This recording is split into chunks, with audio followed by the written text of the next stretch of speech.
Bring in Andy McCarthy, former federal prosecutor and Fox News contributor. Andy, always great to have you with us. Welcome Hi, to Martha. you. Hi there. So I want to start with this DOGE post from earlier, actually yesterday at 5:25 p.m. It says the Treasury Access symbol, TAS, is an identification code that links a Treasury payment to a budget line item in the federal government. The TAS field was optional for $4.7 trillion in payments and was often left blank, making traceability almost impossible. As of Saturday, this is now a required field, increasing insight into where the money is actually going. So the judge is deciding two things. Can they fire people and can they open the books in those two separate cases? But Andy, what's your reaction to what you're seeing here in terms of how sloppy these government books appear to be? Well, I don't think it really surprises us, Martha, because especially in the post-COVID era, we've had numerous reports of just not just trivial amounts of money. We're talking about hundreds of billions of dollars down the drain on account of fraud. So I think the attraction of Musk is that nobody wants to wade through a 1,000-page Office of Management and Budget report on how the government wastes so money.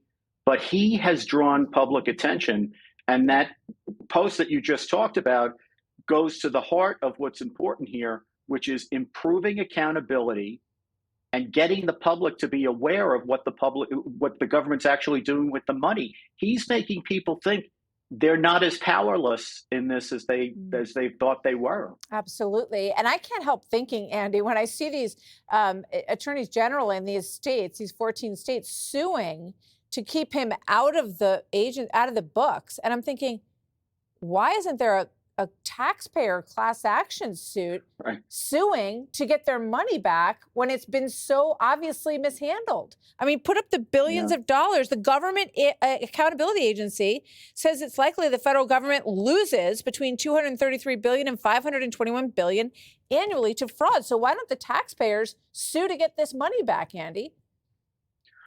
Well, how about they even elect better people who won't spend it like this? That might be a more direct approach.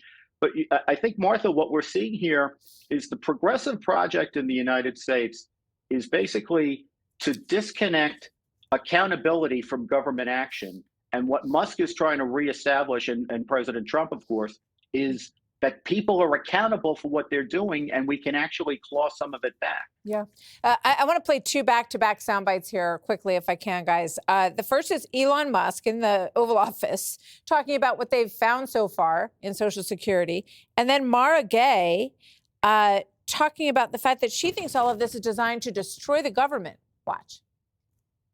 There's crazy things like just cursory examination of Social Security. And we've got people in there that are 150 years old. Now, do you know anyone who's 150? I don't. Okay. They should be on the Guinness Book of World Records. They're missing out. So, that's a case where, I think they're probably dead. Nothing is secure right now, and the government is not being remade to be efficient. This is an effort to destroy it. And I think that is the core message that Democrats need to be explaining every day in great detail. This is not an effort to make things more efficient. I don't know, Andy, how these people are sticking up for people who are 150, receiving obviously fraudulent Social Security checks. And they're like, oh, yeah, don't pay attention to that. They're trying to destroy the government. Your thoughts? Well, the government's not being destroyed. What's being destroyed is the pretext or the facade over government activities which have allowed progressive governments to shovel money to progressive NGOs and the whole scheme that goes on in order to sustain a lot of the political activity that they do. And I think Trump is trying to show that you can run the government efficiently without having that scam go on. Yeah, and as you point out, the people's biggest recourse is election.